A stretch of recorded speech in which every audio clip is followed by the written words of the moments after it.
Okay, we're live. This is Saul Luckman on Saul Luckman Uncensored. You can find me at saulluckman.substack.com. And today I have a real treat for you, sort of a returning guest. I went on her show a couple of times, but we are going to do much the same thing where we just talk about our work and about our overlaps and what we're into. And it's really quite remarkable because we just basically wrote the same book. Totally. I say that with only slightly tongue in cheek. It's really remarkable. Denby Sheather is a force of nature. Absolutely. She has studied so many things. It's hard to nail it down, but we're talking energy healing, shamanism, massage, kinergetics, Bowen therapy.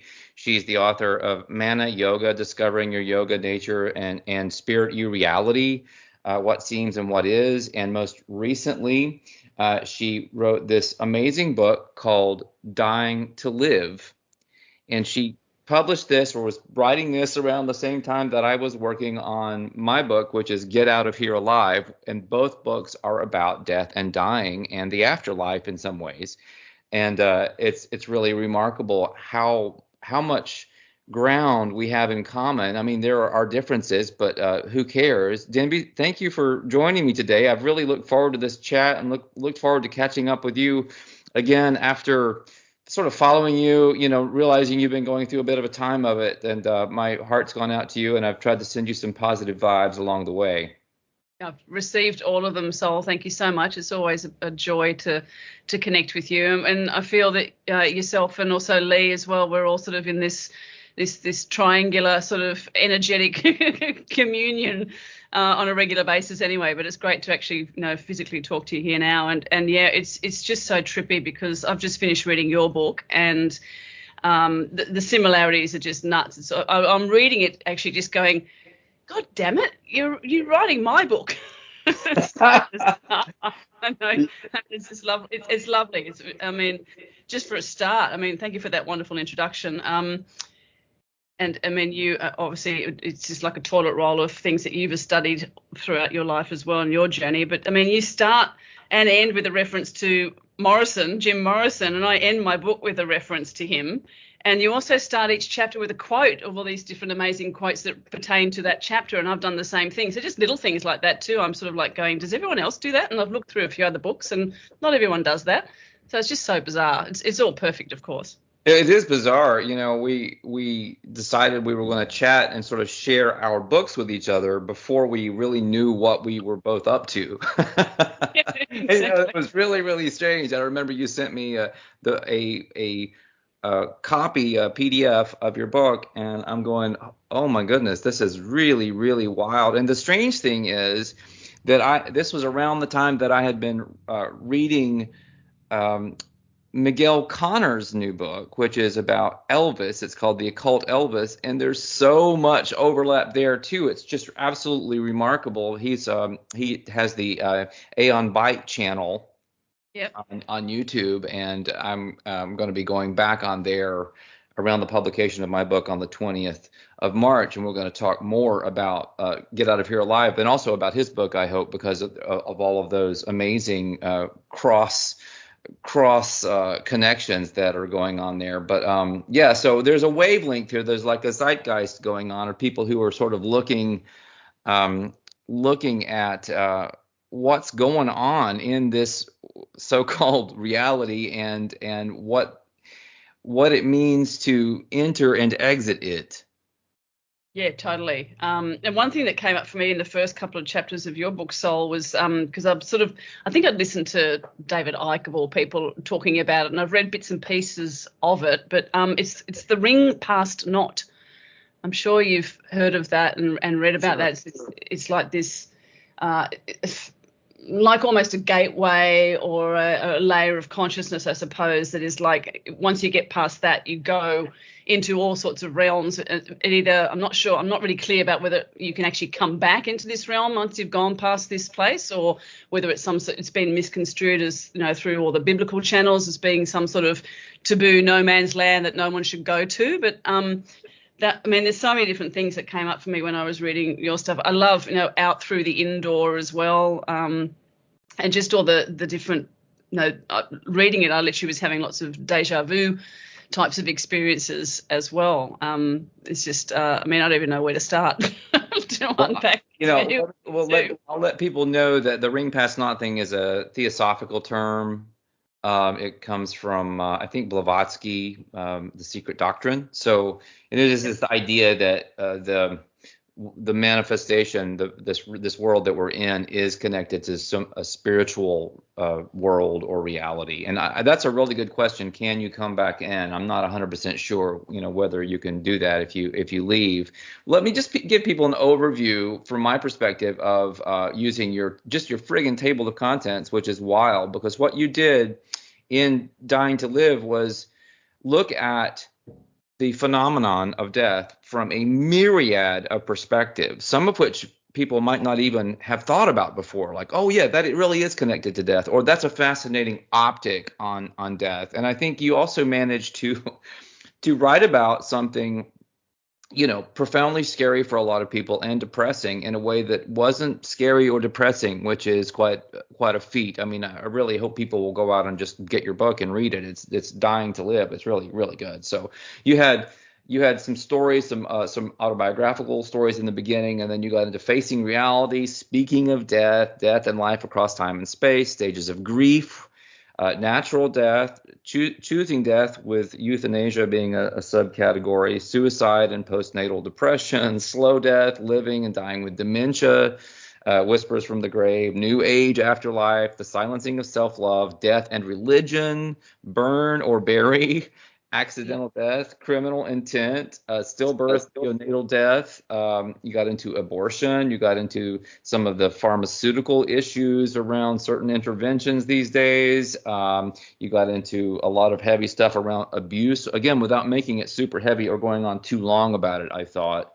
NDEs, near-death experiences, remission from illness, but also you played off of that, what is your mission if you come back, and that kind of thing. I thought that was really brilliant. Ego death, death of a species, what's going on with humanity, friendships, death of friendships, perimenopause, making peace with that being a kind of death of a part of one's life, dying well, how do you want to go out? You got into atheism, the death of truth, which is really interesting because that's very related to my primary subject matter in Get Out of Here Alive. And then the death of death, which gets into this kind of transhumanist desire to live forever, even if that means, bonding with machines. And then the idea of the end being the beginning when we look at the life and death cycle. I thought, it was just it was really apparent to me you had spent a great deal of time thinking about this topic through this multifaceted lens.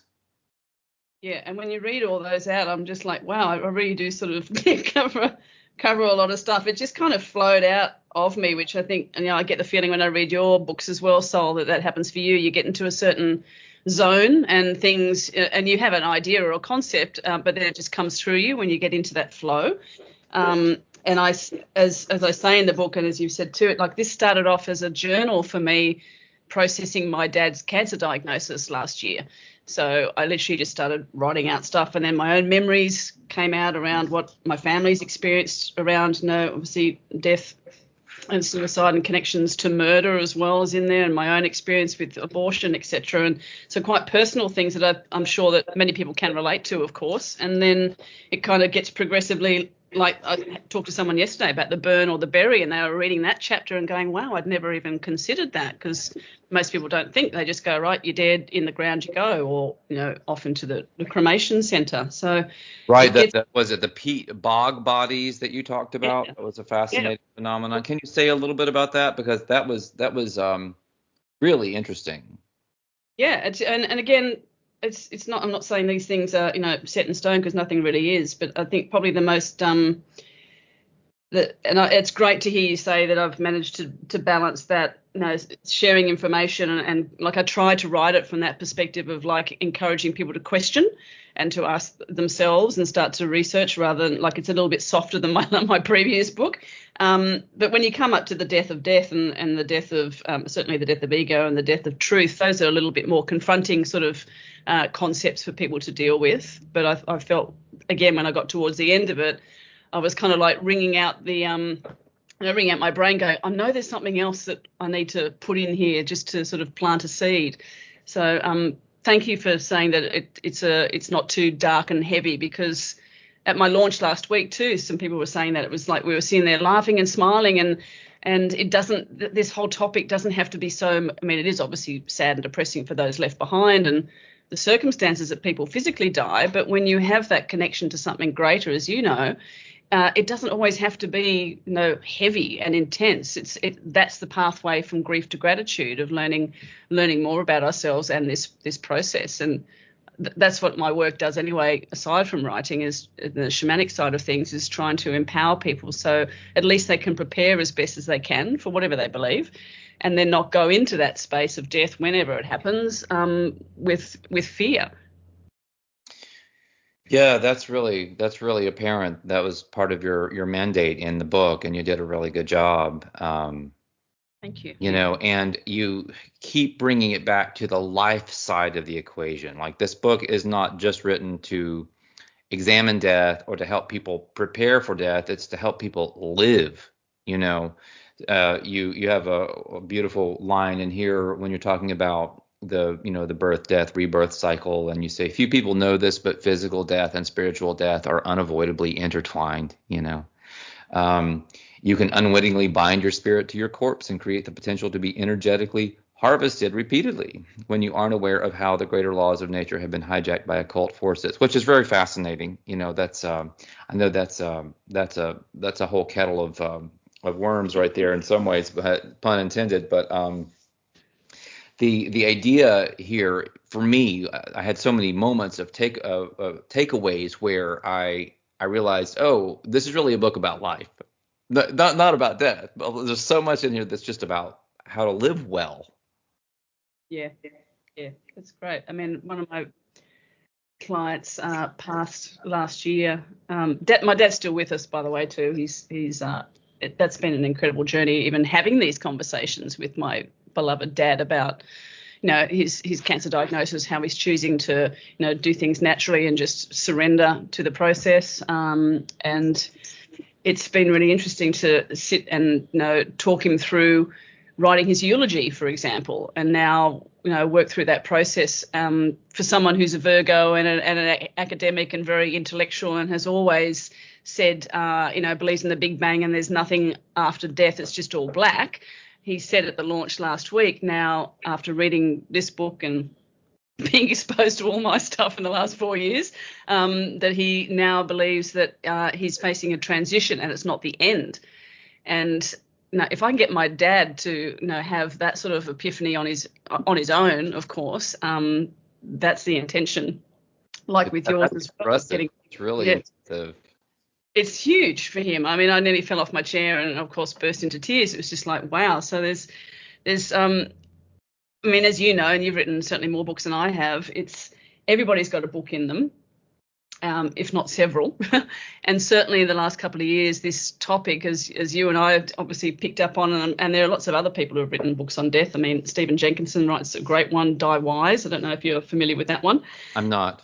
Yeah, more from the shamanic perspective, and he used to work as a palliative nurse, I think, as well. So that's an interesting fusion. But it's the topic of the day, and we kind of need to face it and face our own mortality, and at the same time our own eternalness, and make peace with the choices that we've made, certainly in the last couple of years, and what we're going to, choosing from an empowered space, how we're going to embrace, living well as well as dying well. I think that's really that encapsulates everything, because yes, there are people and I don't address in the book to, people living in war-torn countries and experience extreme horror and death and things like that, because, living in a privileged societies, quite honestly, in white societies, we can't relate to that. It's not our reality. You know, we have extreme empathy and understand that it's absolutely horrendous. So I mean, there's another book in that could be written, and probably has been, by somebody who has experienced that and is a lot more articulate, can articulate that better than I can. But I think it's a basic, more, dare I say it, kind of mainstream, vibration for people, as I said before, for people to start opening their minds and questioning and making, reading things and then going and contemplating for themselves. And I love how with yours too, man, there's so many, you quote so many amazing people, and I've just got a list of all these people's books that I've now got to go and buy to read. But so thanks for that. My fish pond account is going to explode. It's just I mean, the veil of soul making that you mentioned as well, that's one thing I really wanted to ask you about, to dive in with yours. So yeah, can you explain what that is? That was on, I think, page 78. It's a quoted by Keats, but the veil of soul making. What's that about, Sol? That's something I talked about just the other day in another interview with Intuitive Public TV, I believe, and I do think it's an interesting topic, and it's fascinating because it turns a lot of things on their head. This was a phrase that came out of the letters of John Keats, the great English romantic poet, 19th century poet. He was, if I'm not mistaken, at the time living in Italy, where he was suffering from tuberculosis, and I think he knew he was dying at this point. And he wrote some of the most poignant and beautiful and poetic and powerful letters in all of English literature during that phase of his life, back to people in England, the love of his life and his brother and some other people, and they're just really extraordinary. So he was discussing this idea that had come to him, that this world is not really a place where we come in as souls, that it's a place where the soul is made. And I mean, in one phrase, he basically kind of eviscerates the idea of reincarnation, but also in some ways the idea of the eternal soul of Christianity. So all at in one breath, he basically says, here's a completely different perspective on all of that. Yeah, wow. Yeah. So we're seeing that so much now, aren't we? We're just, it's almost like I don't know about what's happening in your part of the world, but I'm seeing like new little creatures in the garden just popping out of nowhere, and little moths and bugs that I haven't seen since I've been on this planet before. It's almost like there's another, because the veils are so thin, there's a new reality coming in, there's new creatures like that we're suddenly seeing, and it's this whole new perspective on death and religion, as you just said. This veil, I mean, I know that veil of the soul making is VALE, but I'm talking about the VEIL. But there's all that stuff going on. Have you experienced any of that sort of stuff when you are?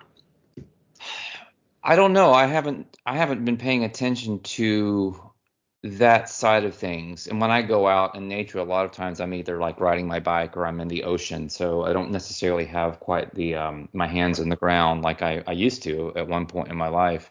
But I will say that there is there's a scientist named, I think it's his name is Pacheco, and he was doing a series of experiments some time ago where he would hermetically seal this sand with a little bit of distilled water in it, right? So he would then hermetically seal that, and it was heated up to some kind of crazy temperatures, meaning everything had to be dead in there. There was no life. There was no microbial life of any kind in there. And then he would basically expose these things to sunlight, and after a little while, creatures would start growing in there. Wow.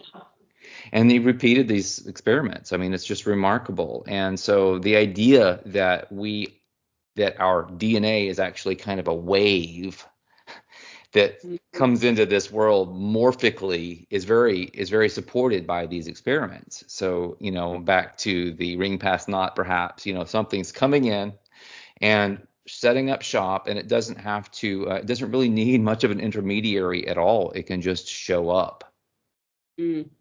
And I know even in the vicinity of pyramids, for example, where it's theorized that this heightened energy exists, there have been lots of reports of uh, of basically extinct flowers showing up. Yeah. So as if the energy is creating some kind of ripple in space time, or making it so that the morphic veil, can be pierced more easily. So I think this phenomenon that you're touching on is a real thing. I'm not sure it's more now than it ever was, or if it's just a feature of the construct. Well, that was my next question of like, so how does that feed into, what we sort of perceive as, this being a holographic, quote unquote simulation, or, whatever people want to call that. Is that part of that? I mean, you can just go round and round in circles. Like, at the end of every chapter, you've got the Ouroboros, the snake eating its tail, and the infinity symbol. And I found that really I actually found that very calming to come back to at the end of like reading each chapter, because there's so much in each chapter. You could write a book almost on each chapter that you've written in your own book, and then just to come back to that simplicity and just get the flow and the breath in there. That was a nice touch. You talk about the dragon a lot, and I think I'm sure a lot of your listeners and readers are probably familiar with that concept. But I mean, one of the questions I had for you, Sol, was, because I've been pulling out snakes out of people recently, like massive Kundalini snakes out of people, etherically, obviously, not physically. And we're in the year of the wood snake. But how would you explain, or how do you tell the difference between the dragon of this realm and the snake symbolism in shamanism? Like, which can we trust, either or is it the same being, do you think? No, definitely not the same being. The dragon is a kind of kraken-like creature, a creature from the dream world, essentially, a massive mind flayer like entity. Yep. And the various serpents, I mean, shamanism is a worldwide phenomenon. So different shamanic cultures had different ideas of what the snake was. And a lot of them, though, the snake was absolutely associated with healing. And I think that's because of the DNA connection. And, we even see that in the caduceus and the snakes twirling around is it like a stick or whatever that is in the middle, that is the symbol of medicine, right? So mostly I think of the snake energy as being very, very positive, and the Ouroboros is part of that discussion. In fact, the new inner alchemy self-healing protocol I've been introducing and teaching is it uses a block that is called the Ouroboros, and it's a fascial decompression block. So that's very tied into how I see healing functioning at these inner genetic levels with these serpentine energies. I mean, you have wonderful writing like Jeremy Narby's work in The Cosmic Serpent, looking at shamans being able to visualize DNA and serpents, it's all sort of the same thing for them, and they can manipulate that energy with sound and light to heal people. And so, it's really quite cool. I'm aware that there are issues with various types of entities that can take various forms. I mean, these dream entities that we can have encounters with can, you talk about tricksters and jesters, in some of the work that you've done going into like a Bardo space, right? Yep. And so I think maybe that's what we're talking about, is like beings that shouldn't be there and that aren't what they appear to be. Because otherwise, I think the serpent energy is purely positive and healing, and it's why it's so demonized in Christianity, because that is one of the great examples of archontic inversion that we have in this construct. Yeah, no, well said. It's, and when I say, just after hearing you say that, just to clarify, when I've been pulling snakes out of people, it's connected to a lot of Kundalini experiences that they've had in the past, where, from my experience and the way that I work with it too, this may not resonate with either yourself or anybody else, but in my experience personally, as well as just the way that I've intuited and I've worked with it, is that snake, coiled at the base of the spine, base chakra sort of thing, which, we'll get into with the fragmentary body. Is that even what that is?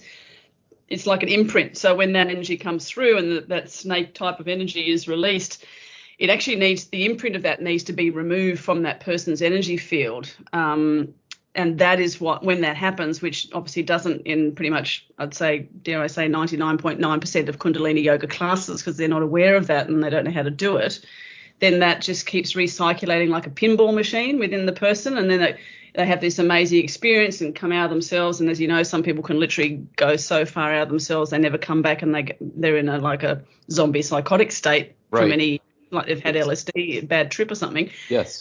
But when that narg, what's just called the narg, is removed, then they still have that, they have the clean energy that's left of that snake energetic, as you say, which is positive and nurturing, and obviously been demonized by, religion and all that side of things. But yeah, that's why I just want to clarify that.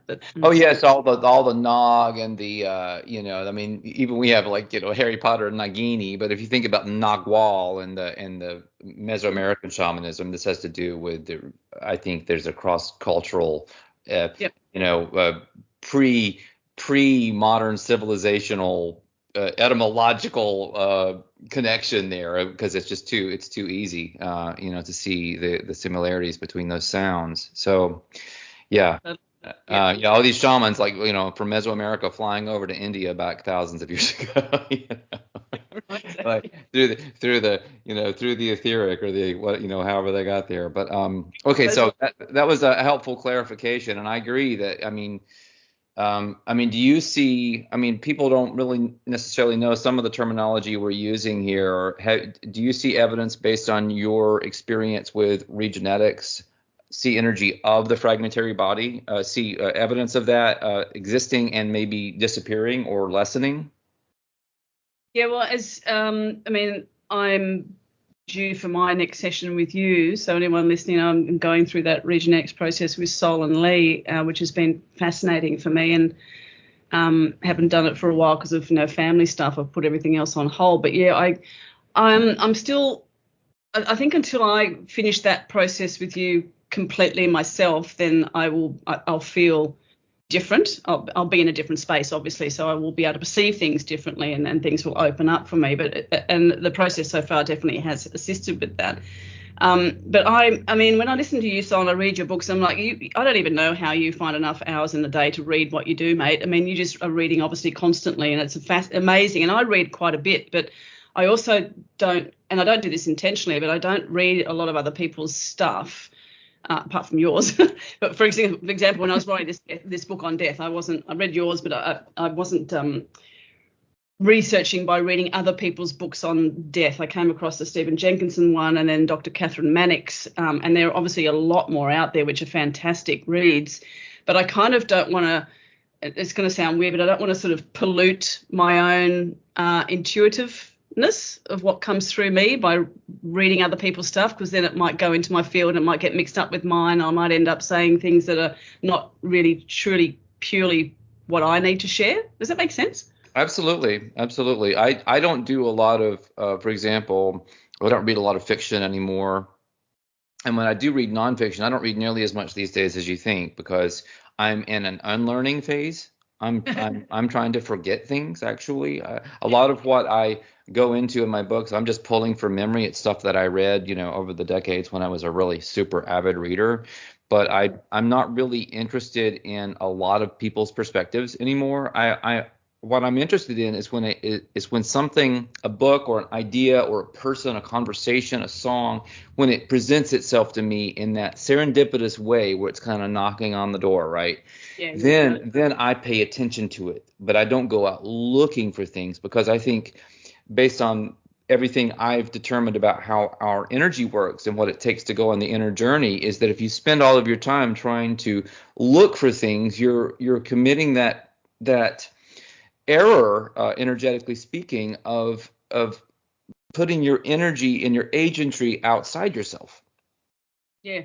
If you stay in yourself, then you will attract to you the things that you need. Like I needed at some point in time to be to be shown John Kreider's work, who had written this trilogy of books called the Magnum Opus on inner alchemy, and it was revelatory, absolutely.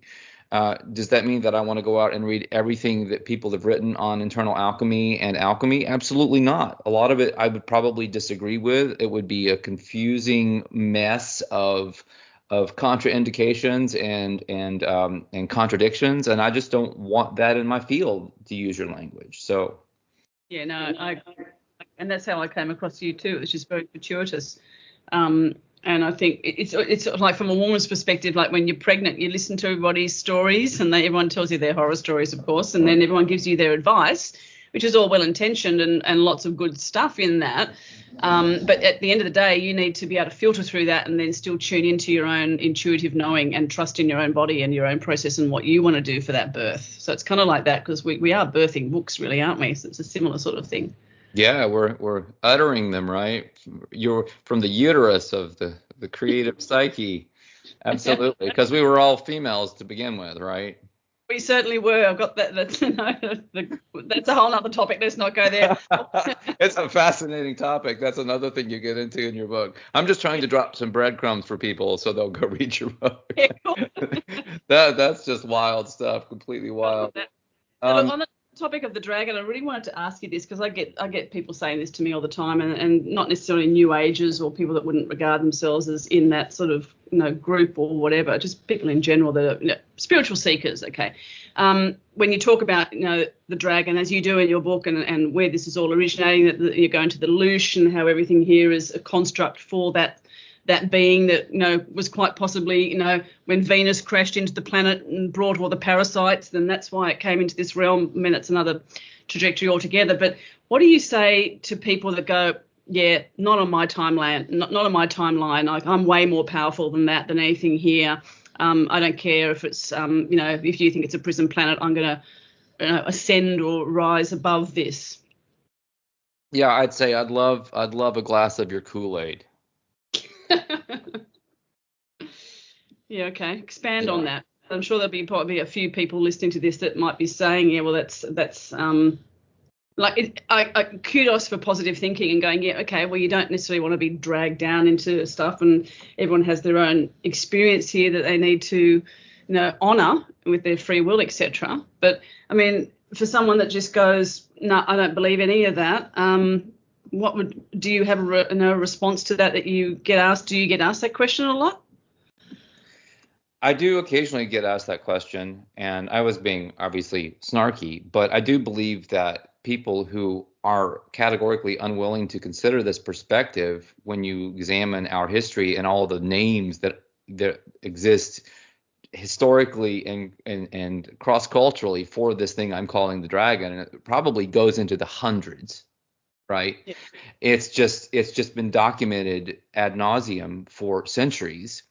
And if you are a true seer and can actually go into the inner realms, you can see what's going on. And so you don't need to, if someone tries to tell you that's not happening, that's a direct contradiction of the shaman's personal experience very often. So because you get into you basically get into belief and mimetic constructs, what we've been taught and indoctrinated with, versus your own direct personal experience. So I feel like a lot of times when people are giving you the manifestation line, the law of attraction line, like you were talking about earlier with, it's not in my field or whatever, they're not really, they've never actually had the experience of seeing the things that these shamans have actually seen and felt and encountered, essentially. Mm. So it's just not like it's not a conversation that I care to have, because one is based on direct personal experience of something, and the other is based on mimetic belief that someone has taken on as truth. Yep. And that's something that you touch on in your book as well. And I know you saw my post on Instagram the other day which was inspired by what you were talking about, the truth community. focusing on solutions in the outside world, which is all illusionary. It's a fake construct. While sincere psychonauts, seekers, as you call them, psychonauts, get that there is no outside world. This is all about an inside job. And you know, I saw that you liked that post, and of course I lost a couple of followers straight away by posting that, and I was like, oh, there goes the truth. I'm sure you did. Yeah, I mean, for me, it's this book is a great litmus test. I know whether, I'm going to have any future relationship with somebody by their first reaction to this material, or at least some of this material, which is wonderful because it saves me a lot of hassle. I would rather just discard a lot of kind of useless baggage in terms of faux friends and frenemies.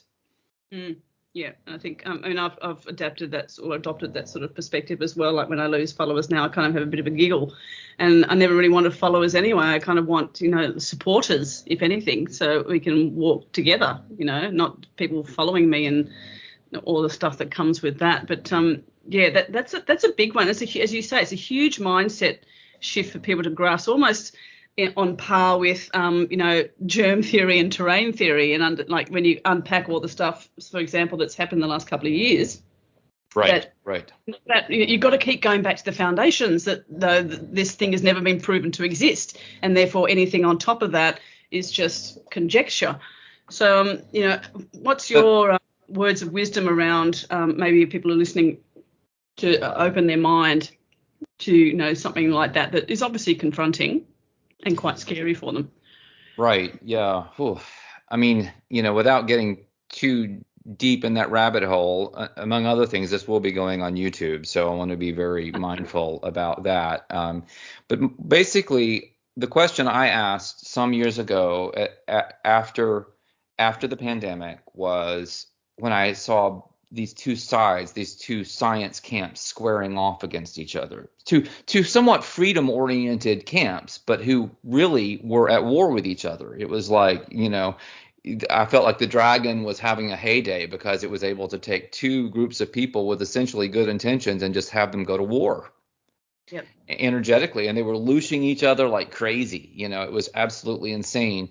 So my question ended up being pretty simple. It was, is the scientific method broken with all these claims of scientism and that kind of thing? Or did it just never exist in the first place? Yeah. What if all science is scientism?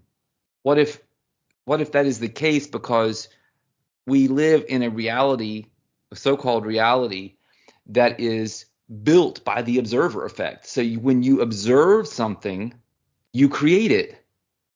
So everybody can be right. Nobody has to even be wrong. Everybody can actually be right in their own reality tunnels. Yeah, exactly. This is shocking. And a lot of people, because we're so indoctrinated with materialism and empiricism and skepticism, we don't entertain this.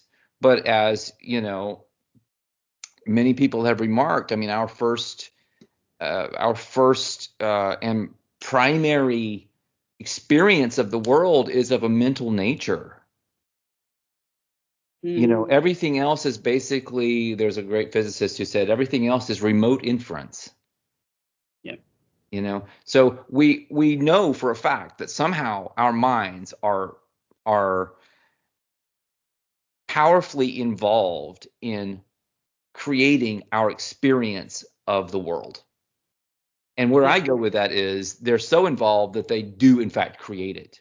That everything we're seeing is a product of the imagination because the cosmos is. It's not just this world. It's because it's not a simulation. It's because it's a dream. We are being dreamed. Yeah. We are dreaming and being dreamed. We are the Ouroboros, consuming its own tail. We are self-creating even as we are created. No, totally. It is a paradox. I call it the profoundly absurd or the absurdly profound. It's just the way things are, because there are no things. There is only this imaginative force. Yep. And we are embodiments of that, if you will, to the extent that we're even here, that we're even material.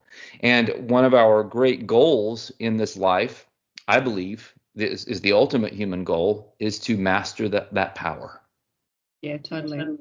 And I think the closest thing to what you're describing there and what you've written about soul for me is my chapter on ego death. Now, our key to freedom. It's sort of like I speak a little bit about that slightly differently, but I have it pulled up on my screen. Selfishness is merely the opposite of self-love, the shadow or inverted aspect of it. When you get into that whole well, that's the silencing of self-love, but that's kind of a precursor to the ego death chapter. Yeah. But on yours, I haven't done excuse me chapters at page 69 because it was just on a I read the ebook version. Was you talk about duality and the reference, which I wasn't aware of the left and right brain hemispheres. Can you expand on that? Because I found that fascinating with that correlation. Well, we were talking about the fragmentary body earlier. So for people who don't know what that is, it's this rift in the energy field that I discovered years ago, and I called it the fragmentary body. Other people have also found it. They didn't always know what they were looking at. Eckhart Tolle calls it the pain body. David Wilcock calls it the original wound. Eileen Day McCusick, a great sound healer and a friend of mine, she called it the slavery yoke. She found it independently, and she and I arrived at very similar ideas about what we were picking up on in the fragmentary body. It's in the sex chakra area, and it's basically this giant energy leak where a lot of your energy spews out. It's also where you can take on physical as well as etheric parasites. And that's how the dragon can basically get at you most easily. Yeah. So you have this idea of the fragmentary body. So it came into existence at some point. So I break down in Get Out of Here Alive my theory that it came into existence at the same time humanity evolved from a kind of group mind rooted in the unconscious, where we were living in the dream time. That's from your neck of the woods. The whole Aboriginal concept of the dream time, I believe, is about that stage of human development, which went on for a very long time. Yep. And then we, at some point, had into our Garden of Eden in the dream time came the dragon and offered us the poisoned apple of its own mind, its own quote unquote conscious mind that we could then use as our operating system. Mm. In so doing, this event suppressed our unconsciousness so that the conscious mind appeared to be all that there was. And we could only access the unconscious mind in various very difficult and sometimes seemingly random ways. So like Carl Jung's work is all about trying to get at what's in the unconscious, because it's very difficult to get at it because it's been pushed down. Mm-hmm. Now, the interesting thing about this idea of the hemispheres is, my theory is that in the dream time we didn't have left and right hemispheres. We had a big brain, and it was the unified brain, and it was the brain that was designed to operate in the unconscious world. And when I say unconscious, it's not a bad thing, and it's not as if there weren't thoughts or that you were just walking around blindly. No, it was like a super vivid dream that you were living in. Mm. That's what I mean by it. And full of symbolism, full of intensity, but also massive connections to the earth and to each other, and that kind of thing. Time would have been much more malleable. That's the dream time. It's interesting that the word time is even in there with dream in that mm-hmm. phrase and that word. So the operating system came in, the poisoned apple. We ate of the tree of knowledge. We took on a conscious mind, and this bifurcated our brains into left and right hemispheres. Yeah. Okay. And that's the origin for me. That's the origin of duality. That's what duality is. Yeah. So all of the yin and yang, male and female stuff, to some extent came out of that. So were we not male and female in the dream time? Maybe. I don't know. I'm not so sure if there was no gender or that kind of thing. I don't know for sure how I feel about that. I'm still kind of processing some of those ideas. But the idea. Sorry to interrupt we go there. But that's why in your book, when you originally you posited that we were originally all of the female sex. That was really interesting. Yeah, exactly, and that's what I was going to say. So, if Eve was the first, was the one that took that from the dragon, that it was instigated, was the instigator. It doesn't necessarily mean that she was deserved to be portrayed as the evil Scarlet Woman, and all the stories that have come with that in religion, because it would have been maybe there wasn't any Adam at that point. Maybe it just was all women. Who knows? Well, it's very interesting because back to Christian inversion, it's just so upside down. So I would wager that that's correct based on the inversion principle. So if Christianity says that the male came first, 99.9% chance that it's the opposite. It's the opposite, exactly. And this lends itself, and I think we've probably touched on this before, but I always love coming back to it, Sol, about the removal of chakras. There are a couple of people, we won't mention names because they are on YouTube as well.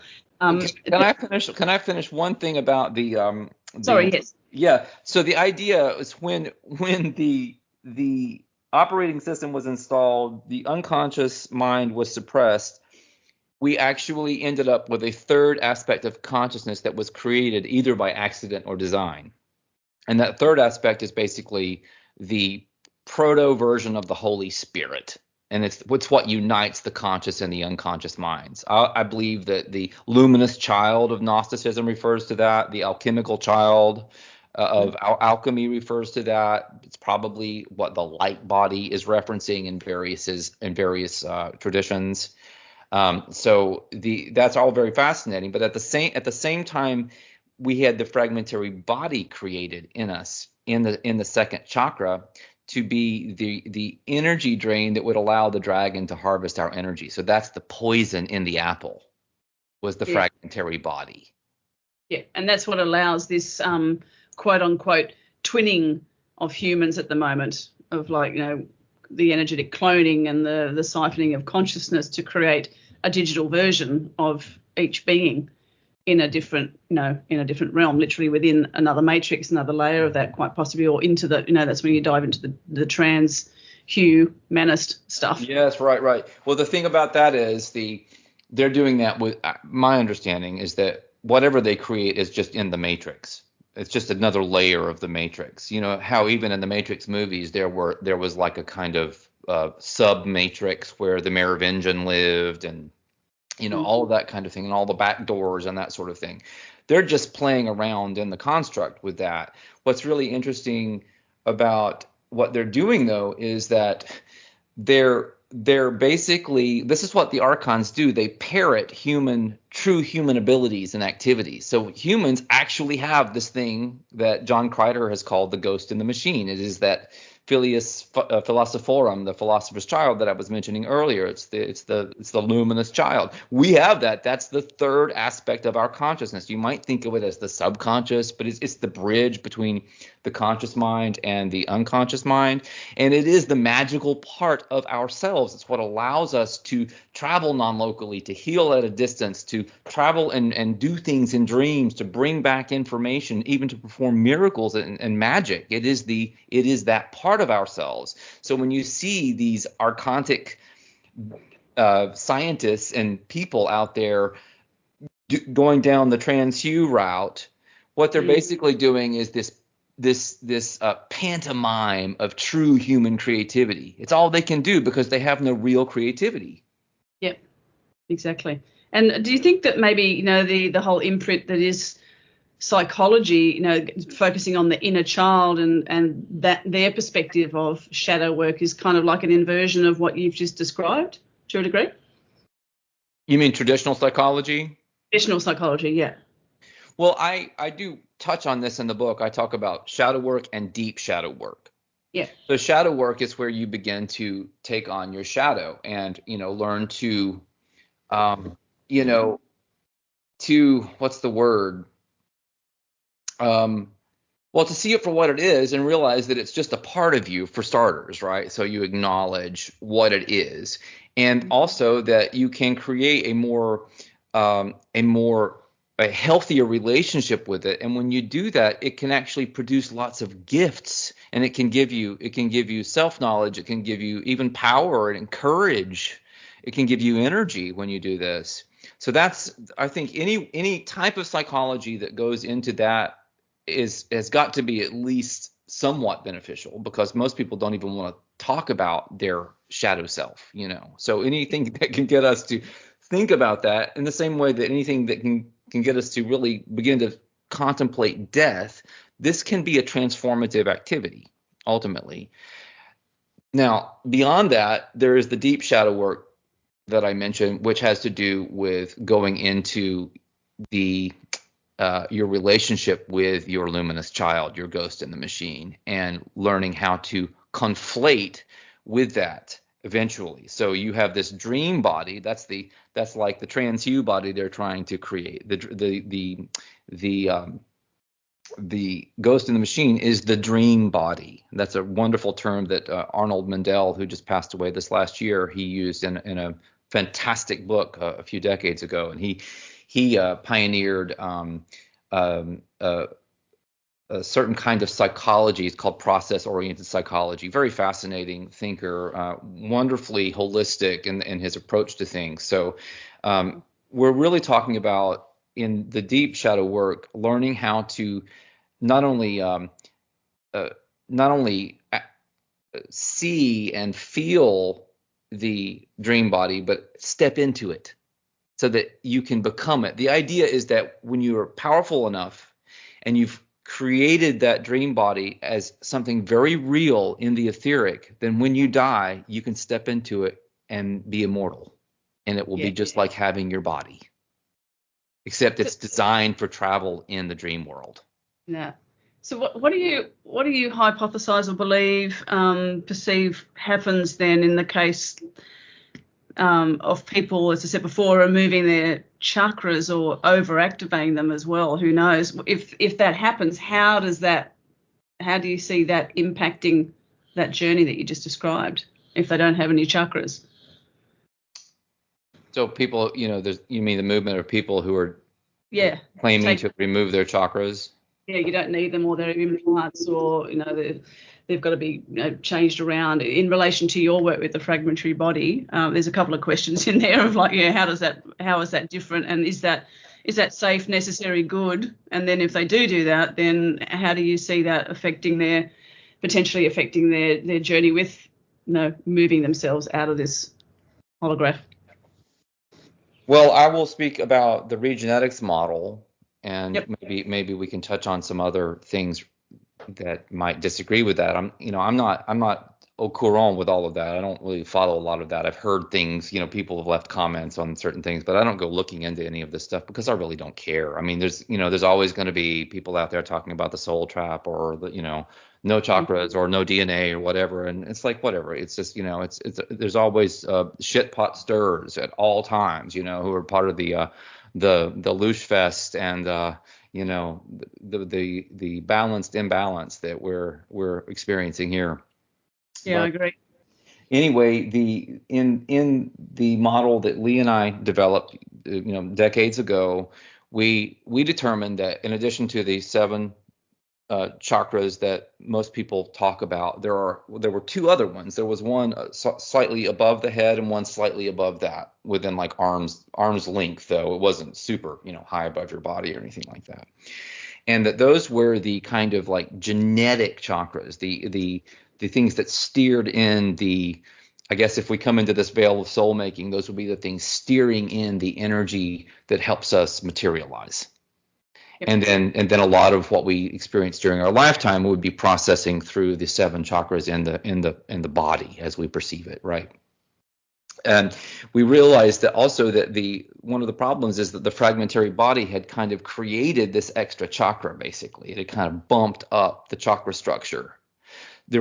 So that we didn't have an infinity circuit that would allow us to not lose energy, would allow us to power up our internal philosopher's stone so that we could step into the dream body and become immortal. There was an extra chakra that created imbalance and helped us lose our energy, essentially. So what happened when we developed potentiation, which is the first activation in the regenetics method, is that we didn't know this going in necessarily, but it began to repattern our chakras. And so that imbalanced ninth chakra actually fell down into or descended into the second chakra and fused with it, a kind of sacred marriage of opposites in a way. And it sealed it so that that energy leak went away.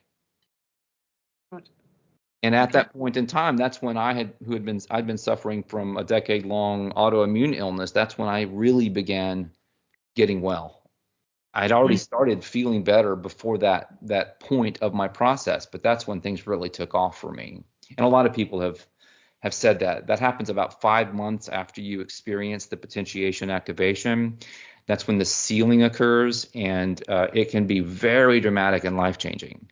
So in terms of your question about what does that mean for trying to go on into the afterlife, I think it's, if not a prerequisite, I'm not saying that potentiation is necessarily a prerequisite, but some way of sealing that energy rift seems to me to be absolutely necessary. And this could happen potentially naturally, or there might be other ways of doing that I don't know about. I'm assuming that this is the case because alchemists who have done this, for example, or shamans igniting the fire from within, must have somehow gotten rid of this energetic liability.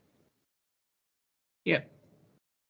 I mean, it makes perfect sense the way that you explain it as well. I mean, and obviously when we come in, the heart, what happens with the baby when the heart, the two channels merge together, and then the heart is able to function on this side, outside of the womb, and the breath, that all sort of kicks in just organically. It feels like when you describe that this is just, it's one of those sorts of impulses that, again, has been hidden from us, of course, for so long, or it's just been distorted again. Everything's an inversion. It's hard. We lose track of how many inversions there are, don't we, really? It's just like inversions on inversions on inversions.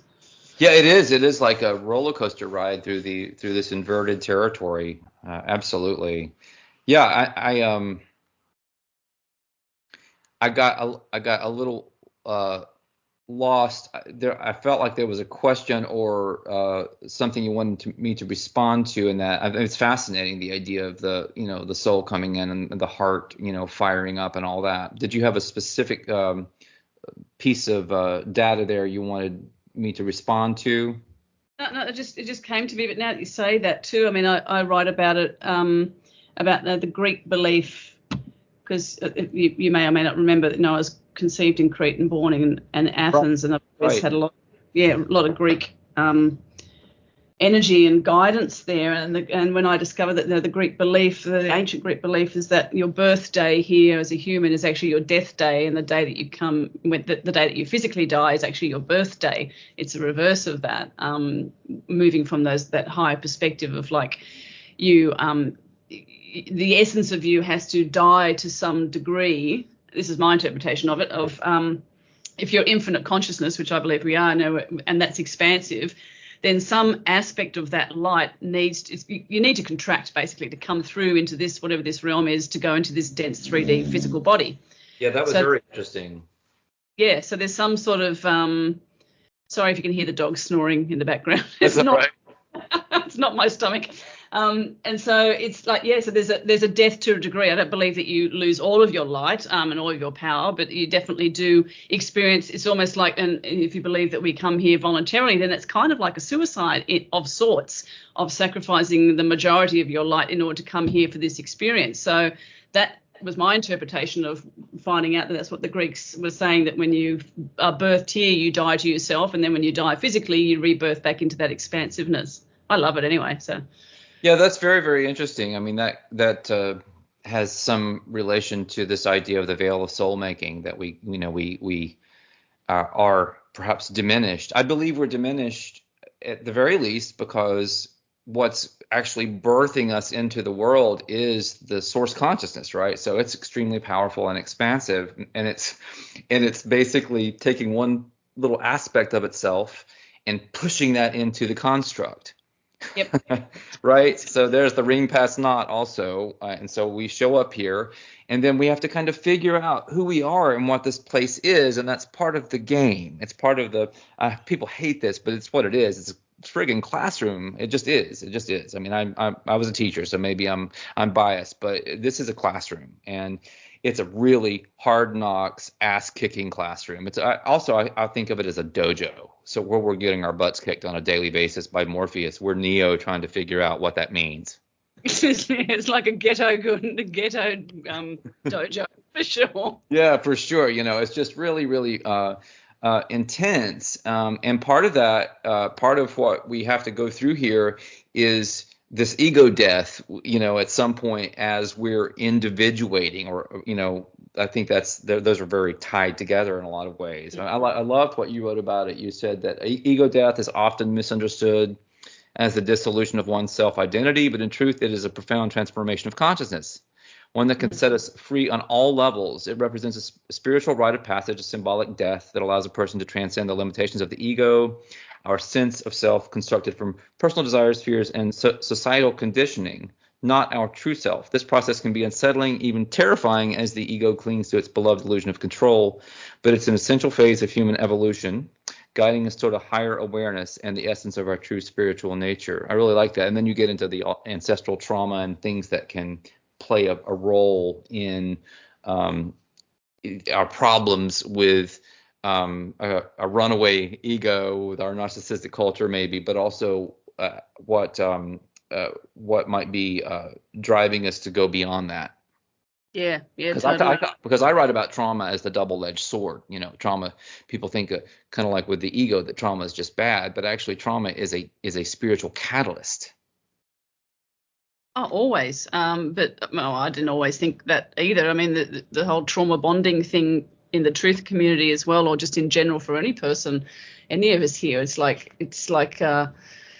we're all dealing with that at some point in our life through the circumstances that we co-create, and that we allow ourselves to go into. And I'm just looking at. Sorry to digress, but I've got this.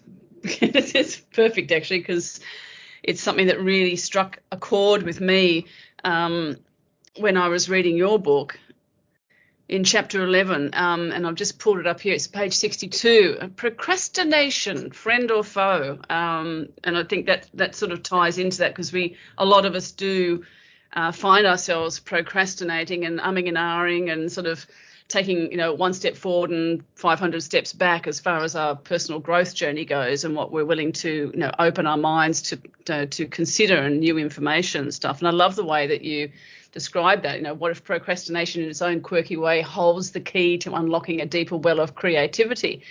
I love that. And to me, maybe that's just part of my maybe still unevolved ego that just goes, okay, that gives me an excuse to basically just sit and pause for a bit longer in between my birth pangs of actually getting stuff done. But can you go a little bit deeper into that, because that was a really interesting chapter, and you started it with the quote by Brenda Uliad, I think that's how you pronounce it. The imagination needs moodling, long, inefficient, happy, idling, dawdling, and puttering. So anyone who's listening that is a procrastinator or has phases of that, I think this is a really interesting energetic to address without being told by possibly therapists or your parents or your partner of like, just come on, get on with it, get your shit together. That there's actually a deeper, there's more alchemic gold in this particular expression than we're aware of.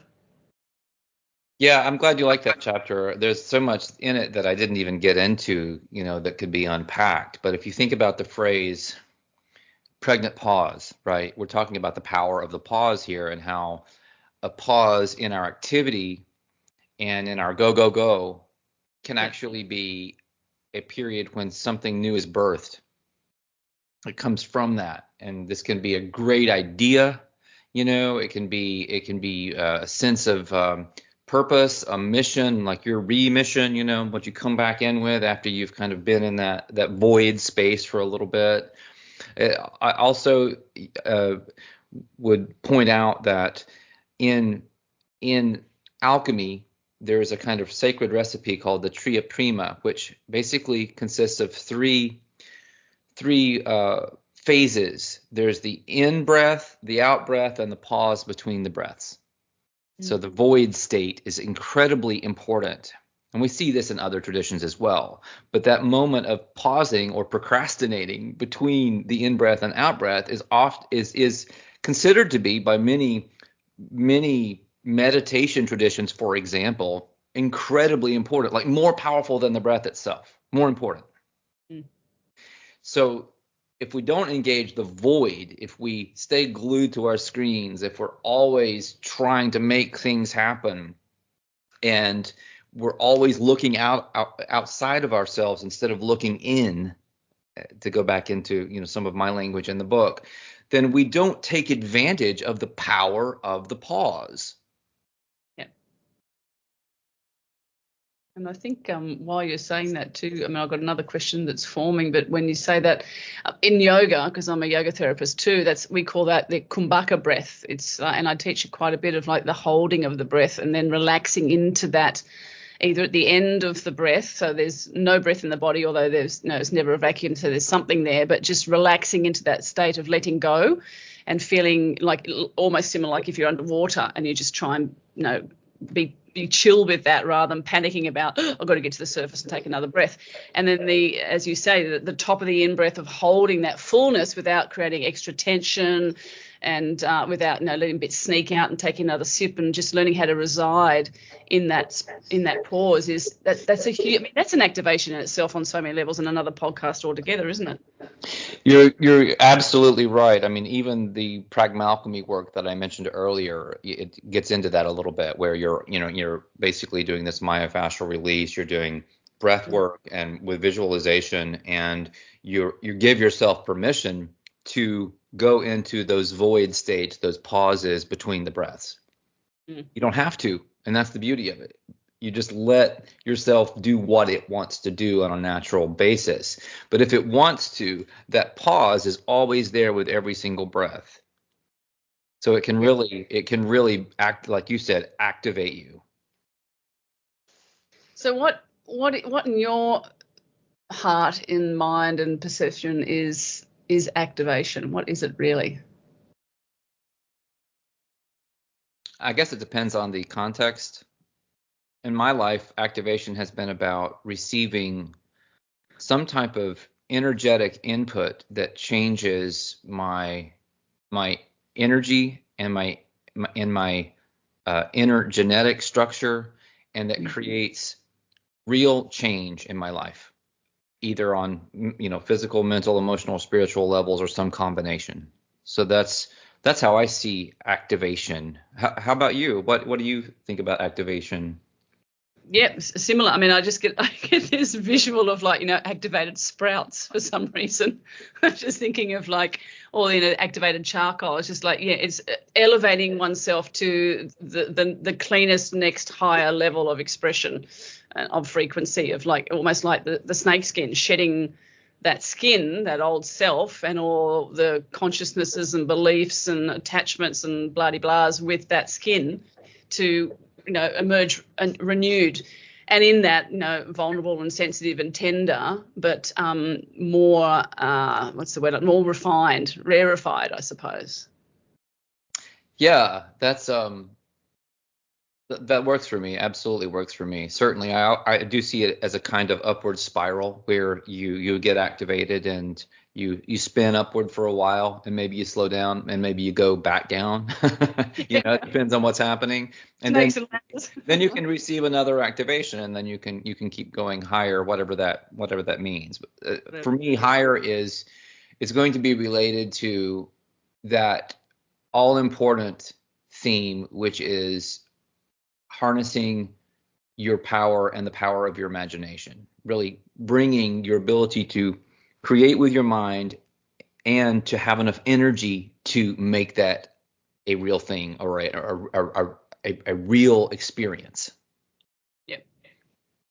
Okay, let's try this on for size, Sol, and I'm just talking out loud here as it comes to me. Okay, so I I have now reached that space of, I've cleared my fragmentary body. I've aligned my system. I've processed to the highest degree possible all of my ego human stuff, and embodied as much as I possibly can in alignment with my soul, pathway and mission and choices, etc. in this lifetime. And now I'm on my deathbed, and I'm moving through the white. I'm seeing the white tunnel of light, which has always been to me, again, that sense of contraction and control. It's never really resonated with me. And you can feel, you're seeing all the, the entities and your, grandma and other ancestors beckoning you through there, and machine elves and who knows whatever else is going on there. And then there's this other pathway, which is just darkness, the void, the pregnant pause, the womb of creation, etc. What would be your advice, knowing what you do and your own experiences and what you've written about so many times and so brilliantly, would be or your suggestion? What would be your teacher's suggestion to somebody in that space? And what do you visualize happens when they go into either or all of those spaces, when they choose either of those pathways? Wow, yeah, that's a loaded question. Well, thanks for asking. I mean, I like talking with you because you ask such good questions. But this was sort of, supposed to be more of a two-way street. I feel like I'm hogging the stage here a little bit. Not at all. I'm learning a lot. It's great. So yeah. Let me first of all say that if my understanding is that if you can amass enough power to create your philosopher's stone in your solar plexus area or in your womb, if you're a woman, and it's powerful enough and energized enough, and then you have developed your ability to master the power of your imagination to project so-called realities, right? And you've developed your dream body sufficiently that you can step into it, that you can actually consciously choose to die. And we've seen this happen many times in shamanic circumstances, and just simply step into your dream body. And this might actually be perceived as somebody physically disappearing, not just dying and then being dead and you have to deal with the body. And so we have the rainbow body tradition in Tibet, where these monks, who have been doing these powerful meditations for all these years, they just kind of disappear and they turn into rainbows and kind of float off. I mean, it's, they leave a little bit of skin and their fingernails behind. I mean, it's ridiculous. It's very, very strange stuff, but this is super documented. And but that presumes that you've devoted years of your life to working on these projects, right? So not everyone's going to be there. And if someone's a lot older, then obviously there's not perhaps enough time to make that happen. And I completely get it. I feel like I'm up against the clock myself, because it's like I'm still really working on these very things. And this is why in a lot of shamanism, like in Castaneda, for example, your death is an advisor, because your death is basically meant to be sort of sitting on your shoulder saying, hey, you're wasting your time, dude. There's work to do. You got to get ready. You got to get ready for me. I'm coming. Yeah, it's an ally. It's an ally. Yeah. Absolutely. So I get that, somebody who's, a lot older, maybe hearing this might not be in a position to take that on. And my understanding is that what happens when you die then, when you don't die shamanically or alchemically in this way, is that you go into an experience that is essentially a manifestation of your belief structure about what the afterlife is. Yeah. Because we're always just creating with our minds anyway. So we create a kind of holodeck for ourselves to experience heaven or hell or bardo or nirvana or whatever it is. Mm-hmm. And we go there and we experience it. And depending on the level of our indoctrination in that belief system, we can stay there for a very long time, because all of these beliefs aren't really real. They're not true. They're not how things are. They are just human bastardizations of what is. So we actually have to be freed from our dogmas in the afterlife in order to move on towards source and ultimately the reunion with source. You So, so it can take you a very long time. There are helpers. There are beings who assist people in sort of unprogramming or deprogramming themselves and learning where they are and what's going on so that they can continue walking forward. They're basically walking the great rift through the Milky Way into the central sun. That's what we're talking about. So the central sun is the great creator and destroyer, the ultimate Kali. And that's where all of this is headed. We go back to it. It's what causes death, and it's also what causes life. It causes all of the change because it is source. Now, is it the ultimate source? Maybe not. Maybe it's one aspect of source that is like fractally ever expanding and contracting, so that you go into the central sun, you come out of you go into the black hole, you come out of white hole, and you're off to the races again in another experience. You handled that. You've answered that very well.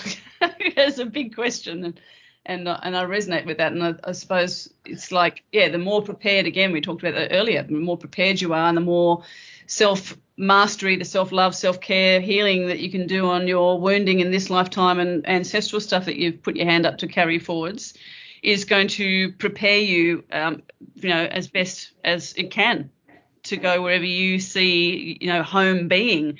I always see it as like going into the heart space. And this is what I've been sort of very gently working with my dad with, of just without making him without telling him what to do, of course, in that situation. I never tell anyone what to do on their deathbed or when they're preparing for that, but I encourage just being in their heart and being in that love space and surrendering, even if that's a foreign concept and they've never even connected to it, or even if they're deeply connected to it as well. That's the vibration or the frequency that you want to try and just hold as best as you can wherever you go. As you said there, it's still, none of us really know. I mean, for example, people going into that trans-hue situation, as you mentioned, that might be exactly what they need to do on some level, and they will go into some other cycle which will go on for eons and eons, and then they'll come out the other end complete and reunited and unfragmented, and with back as their true energetic,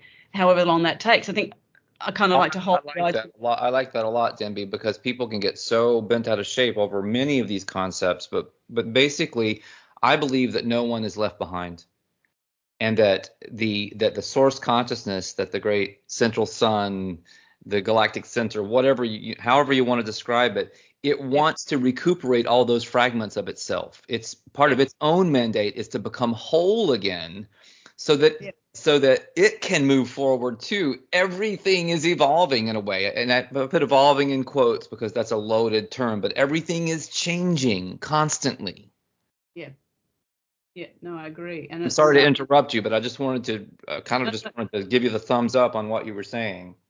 Yeah, no, totally. That's cool. It's so there's no right or wrong, and if that takes somebody, if eventually we'll all come out of the washing machine at the end. It's a matter of time in this construct as well. That's right. You get to ask me an equally curly question now to finish up if you want to. Okay, that's good. That's really, really good. So how do you see, because it does relate to my material, and it absolutely stood out for me when I was reading your book, how do you understand the shadow self, and what are best practices for exploring that territory and taking lemons and making lemonade? Oh gosh, how much time have we got for that one? It's really you're just getting me back now. Well, I'm still working with my shadow. I'm 55 and I'm still doing the work. So I don't imagine that that's ever going to stop. And I kind of don't want it to. And obviously with my, as my dad calls it, his impending death, quote unquote, that I'm nurturing him through, that's going to be, and I've had a couple of these in my family, since I was a teenager. So as the carrier of the death medicine, I know that's going to be another huge rite of passage, and a whole lot of stuff is going to shift for me again. And so what I say now is possibly going to change. And then, of course, continuing my work with you is going to shift me again with that as well. So I'm always trying to not give too much attention to my own dualistic nature. I mean, I'm a Gemini as well, and I don't want to buy into all the commercial stuff around astrology. I think the Gemini, that gives me probably a good ability. I do feel it gives me a good ability to be able to see and perceive both, if you want to say teams, or both perspectives, both ideas and many other ideas equally at the same time. So I don't get attached to one or the other. I'm always looking for the bridge between the two. So you could see that as the shadow and the light body, I suppose, as well. I've been really fortunate I have had some pretty serious and intense experiences in my life, which have been very cathartic and have become catalysts in this lifetime. But yeah, I think for me, with that shadow, as I said before, it's an ally. It's embracing that. I mean, you can't have one without the other, the darkness without the light. Which came first, the chicken or the egg? Where are we all going? I mean, these questions have been postulated and considered for eons. So for me, it's making that an ally and feeling comfortable in that, not even shadow, just in that void space. I think I might have shared this on maybe one of the first chats we did a while ago. It was probably about 20 years ago, and I had it was like a vision dream that I was in, and I woke up and just went, oh my God, that was definitely not just a download of the day's events. It was I was taken somewhere, and I was asleep, and I was in this state of just bliss, and I was in like what people would imagine space to look like. With it was black, but it wasn't really, it was transparent as well, and there were stars or little points of light, and it wasn't the full sci-fi thing, but it was just, I had that sense that I was in spaciousness, in cosmos type of energy somewhere, but I couldn't see anything. It was all black, it was dark, and but I became aware of my physical body, and I was like moving my arms and stretching and just doing all these really lovely movements. And then I suddenly realized that when I looked down to look at my hands, that I was moving and stretching around, that there was nothing there. And in that exact instant, my body just jolted off the bed, and I came back into my bed and just went, yeah, what the F was that? That's powerful. It was nuts. That was my first experience of like, okay, I'm all that is. It really felt that to me.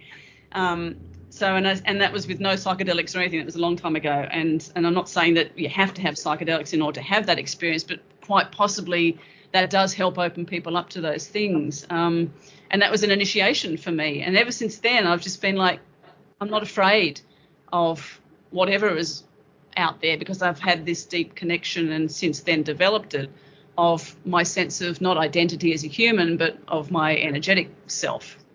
So that's what I try to encourage people to also find and then strengthen in themselves. I don't even know if that answered your question, but that's just what came out. I love that. Yeah. So you're putting a focus on getting to know your expansive self beyond your personal experience, and more of the unity consciousness direction. Is that true? Yeah. I think something that I see, not really. Maybe it's just because I'm not seeing it. It could be out there for whatever reason, but I don't see a lot of people either talking or teaching people how to identify their energetic signature or their energetic body, and then teaching them how to work with that. Because for me, that's the core of everything. When you understand your own energetic system, and then what its boundaries are, and obviously they can change and evolve, etc. But essentially what your gifts are and how to apply them, and then cultivate those and fortify them as you, especially if you're an energy worker, a healer, putting your hands on other people.